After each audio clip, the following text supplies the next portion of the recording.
Hi ನಮಸ್ಕಾರ ಎಲ್ರಿಗೂ, welcome back to another vlog. ನಾನಿವತ್ತು ನಿಮಗೆ ಹೋಟೆಲ್ ಸ್ಟೈಲಲ್ಲಿ ರವೆ ಇಡ್ಲಿ ಮಾಡೋದನ್ನು ಮನೇಲೇ ತುಂಬ ಈಸಿಯಾಗಿ ಯಾವ ಥರ ಮಾಡ್ಕೊಳ್ಳೋದು ಅಂತ. ಇದಕ್ಕೆ ನಾನು ಸಬ್ಸಿಗೆ ಸೊಪ್ಪು, ಕ್ಯಾರೆಟ್ ತುರಿ, ಹಸಿರು ಮೆಣಸಿನ್ಕಾಯಿ, ಕೊತ್ತಂಬರಿ ಸೊಪ್ಪು, ಶುಂಠಿ, ಕರಿಬೇವಿನ ಸೊಪ್ಪು, 1 ಕಪ್ಪು ಬಾಂಬೆ ರವೆ, ಮೀಡಿಯಮ್ ರವೆ ಅಂತಾರಲ್ಲ ಅದು, 1 ಕಪ್ಪು ಮೊಸರು, ಇದಿಷ್ಟು ಮುಂಚೆನೇ ರೆಡಿ ಮಾಡ್ಕೊಂಡಿದ್ದೀನಿ. ಇನ್ನೊಂದು ಕೆಲವೊಂದು ಇಂಗ್ರೀಡಿಯೆಂಟ್ಸ್ನ ನಂತರ ತೋರಿಸ್ತೀನಿ. ಮೊದಲಿಗೆ ಬಾಣಲಿ ಬಿಸಿಗಿಟ್ಕೊಂಡು ಒಂದು 4 ಟೇಬಲ್ ಸ್ಪೂನಷ್ಟು ಆಯಿಲ್ ಹಾಕ್ಕೊಂಡೆ. ಅದಕ್ಕೆ ಸ್ವಲ್ಪ 1 ಸ್ಪೂನಷ್ಟು ಸಾಸಿವೆ ಹಾಕ್ಕೊಂಡೆ.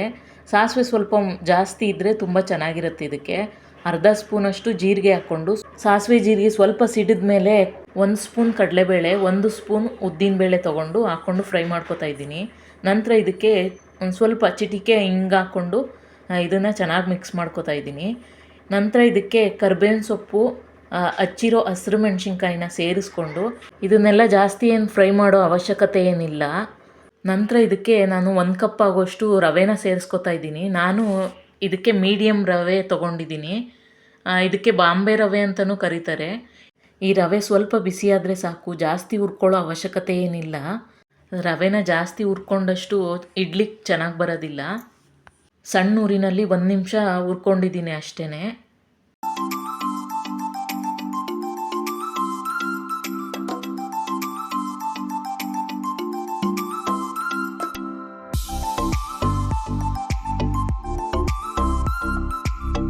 ನೋಡಿ, ರವೆ ಹುರ್ಕೊಂಡಿದ್ದಾಯಿತು. ಇದನ್ನು ಒಂದು ಪಾತ್ರೆಗೆ ಎತ್ತಿಟ್ಕೊತಾ ಇದ್ದೀನಿ. ಇದು ಬಿಸಿಯೆಲ್ಲ ತಣ್ಣಗಾಗಿ ರೂಮ್ ಟೆಂಪ್ರೇಚರ್ಗೆ ಬರಬೇಕು. ಅಲ್ಲಿವರೆಗೂ ಏನೂ ಮಿಕ್ಸ್ ಮಾಡೋ ಆಗಿಲ್ಲ ಇದಕ್ಕೆ. ಈ ಇಡ್ಲಿ ಅಂತೂ ಚಿಕ್ಕ ಮಕ್ಕಳಿಂದ ಹಿಡಿದು ದೊಡ್ಡವ್ರವರೆಗೂ ಎಲ್ರಿಗೂ ಇಷ್ಟ ಆಗುತ್ತೆ, ಅಷ್ಟು ಚೆನ್ನಾಗಿರುತ್ತೆ ಇದು. ಹಬೆನಲ್ಲಿ ಬೇಯಿಸೋದ್ರಿಂದ ಅದ್ರ ಪರಿಮಳನೇ ಒಂಥರ ಚೆನ್ನಾಗಿರುತ್ತೆ. ಈ ಹುರ್ಕೊಂಡಿರೋ ರವೆ ಬಿಸಿಯೆಲ್ಲ ತಣ್ಣಗಾದ ಮೇಲೆ ಇದಕ್ಕೆ ನಾನು 1 ಇಂಚಷ್ಟು ಶುಂಠಿನ ತುರಿದು ಸೇರಿಸ್ಕೊತಾ ಇದ್ದೀನಿ. ನಂತರ ಸ್ವಲ್ಪ ಕೊತ್ತಂಬರಿ ಸೊಪ್ಪು, ಸಬ್ಸಿಗೆ ಸೊಪ್ಪನ್ನ ಸಣ್ಣದಾಗಿ ಹೆಚ್ಚಿ ಸೇರಿಸ್ಕೊತಾ ಇದ್ದೀನಿ. 1 ಕ್ಯಾರೆಟನ್ನು ತುರಿದ್ಬಿಟ್ಟು ಸೇರಿಸ್ಕೊತಾ ಇದ್ದೀನಿ. ಸ್ವಲ್ಪ ಕ್ಯಾರೆಟ್ ತುರಿನ ಹಾಗೆ ಎತ್ತಿಟ್ಕೊತಾ ಇದ್ದೀನಿ. ಇದೆಲ್ಲ ಸೇರಿಸಿದ ನಂತರ ನಾನು ಒಂದು ಸಲ ಎಲ್ಲ ಚೆನ್ನಾಗಿ ಮಿಕ್ಸ್ ಮಾಡ್ಕೊತಾ ಇದ್ದೀನಿ. ನೀವು ಕ್ಯಾರೆಟ್ ತುರಿನ ನೀರಿನಂಶ ತೆಕ್ಕೊಂಡು ಸೇರಿಸ್ಕೊಳ್ಳಿ. ನಾನು ಸ್ವಲ್ಪ ಕ್ಯಾರೆಟ್ ತುರಿ ಆ್ಯಡ್ ಮಾಡಿರೋದ್ರಿಂದ ನಾನು ಆ ಥರ ಏನು ಮಾಡಿಲ್ಲ. ಇದನ್ನೆಲ್ಲ ಚೆನ್ನಾಗಿ ಮಿಕ್ಸ್ ಮಾಡ್ಕೊಂಡ್ಮೇಲೆ ಅದೇ ಕಪ್ಪಲ್ಲಿ 1 ಕಪ್ ಮೊಸರನ್ನ ಸೇರಿಸ್ಕೊತಾ ಇದ್ದೀನಿ. ಮೊಸರು ಹಾಕಿದ್ಮೇಲೆ ಒಂದು ಸಲ ಚೆನ್ನಾಗಿ ಮಿಕ್ಸ್ ಮಾಡ್ಕೊತಾ ಇದ್ದೀನಿ, ಅದೆಲ್ಲ ಚೆನ್ನಾಗಿ ಹೊಂದ್ಕೊಳ್ಳುತ್ತೆ ಅಂತ. ನಂತರ ಅದೇ ಕಪ್ಪಲ್ಲಿ 1 ಕಪ್ ಆಗೋಷ್ಟು ನೀರು ಹಾಕ್ಕೊಂಡು ಇದನ್ನೆಲ್ಲ ಚೆನ್ನಾಗಿ ಮಿಕ್ಸ್ ಮಾಡ್ಕೋಬೇಕು, ಎಲ್ಲ ಹೊಂದ್ಕೊಳ್ಳೋ ರೀತಿ. ನಾನು ಇದಕ್ಕೆ 1 ಕಪ್ ರವೆಗೆ 1 ಕಪ್ ನೀರು, 1 ಕಪ್ ಮೊಸರು ಹಾಕಿದ್ರೆ ಅದು ಪರ್ಫೆಕ್ಟಾಗಿ ಬರುತ್ತೆ. ಲಾಸ್ಟಲ್ಲಿ ನಾನು ರುಚಿಗೆ ತಕ್ಕಷ್ಟು ಉಪ್ಪನ್ನು ಸೇರಿಸ್ಕೊಂಡು 1/4 ಟೇಬಲ್ ಸ್ಪೂನಷ್ಟು ಅಡುಗೆ ಸೋಡಾನ ಸೇರಿಸ್ಕೊಂಡು ಚೆನ್ನಾಗಿ ಮಿಕ್ಸ್ ಮಾಡ್ಕೊತಾ ಇದ್ದೀನಿ. ಅಡುಗೆ ಸೋಡಾ ಸೇರಿಸೋದ್ರಿಂದ ಸ್ವಲ್ಪ ಸಾಫ್ಟಾಗಿ ಬರ್ತವೆ. ಕೆಲವರಿಗೆ ಅಡುಗೆ ಸೋಡಾ ಹಾಕೋದು ಇಷ್ಟ ಆಗೋದಿಲ್ಲ, ಅಂಥವರು ಸ್ಕಿಪ್ ಮಾಡ್ಬೋದು, ಅದು ಚೆನ್ನಾಗಿ ಬರುತ್ತೆ. ಇದನ್ನೆಲ್ಲ ಚೆನ್ನಾಗಿ ಮಿಕ್ಸ್ ಮಾಡಿಕೊಂಡು 10 ನಿಮಿಷ ಹಾಗೆ ಮುಚ್ಚಿಟ್ಬಿಡ್ತಾ ಇದ್ದೀನಿ. ರವೆ ಎಲ್ಲ ಚೆನ್ನಾಗಿ ನೆಂದ್ಕೊಳ್ಳುತ್ತೆ. ನಂತರ ನಾನು ಚಟ್ನಿಗೆ ರೆಡಿ ಮಾಡ್ಕೊತಾ ಇದ್ದೀನಿ. ಇದಕ್ಕೆ ನಾನು ಶೇಂಗಾ ಚಟ್ನಿ ಮಾಡ್ತಾಯಿದ್ದೀನಿ. ಒಂದು ಮಿಕ್ಸಿ ಜಾರ್ಗೆ ನಾನು ಸ್ವಲ್ಪ ಕಡಲೆಬೀಜ ಹುರಿದಿರೋದು, ಒಂದು 4 ಮೆಣಸಿನ್ಕಾಯಿ, ಕರಿಬೇವಿನ ಸೊಪ್ಪು, ಬೆಳ್ಳುಳ್ಳಿ, ಸ್ವಲ್ಪ ಹುಣಸೆಹಣ್ಣು, ಸ್ವಲ್ಪ ಕೊತ್ತಂಬರಿ ಸೊಪ್ಪು, ರುಚಿಗೆ ತಕ್ಕಷ್ಟು ಉಪ್ಪನ್ನು ಸೇರಿಸ್ಕೊಂಡು ರುಬ್ಕೊಂಡೆ. ನಂತರ ಸಾಸಿವೆ ಕರಿಬೇವಿನ ಸೊಪ್ಪು ಹಾಕಿ ಒಗ್ಗರಣೆ ಮಾಡಿಕೊಂಡ್ರೆ ಚಟ್ನಿ ರೆಡಿ ಆಗಿಬಿಡುತ್ತೆ. ಸ್ಟವ್ ಮೇಲೆ ನಾನು ಇಡ್ಲಿ ಪಾತ್ರೆಗೆ ಸ್ವಲ್ಪ ನೀರು ಹಾಕ್ಕೊಂಡು ಬಿಸಿಯಾಗಲಿ ಅಂತ ಇಟ್ಟಿದ್ದೀನಿ. ನೋಡಿ, 10 ನಿಮಿಷ ಆದಮೇಲೆ ಈ ಬ್ಯಾಟರ್ನ ಚೆನ್ನಾಗಿ ಮಿಕ್ಸ್ ಮಾಡ್ಕೊತಾ ಇದ್ದೀನಿ. ಈ ಕನ್ಸಿಸ್ಟೆನ್ಸಿ ಇದ್ದರೆ ತುಂಬ ಚೆನ್ನಾಗಿ ಬರ್ತವೆ ಇಡ್ಲಿ.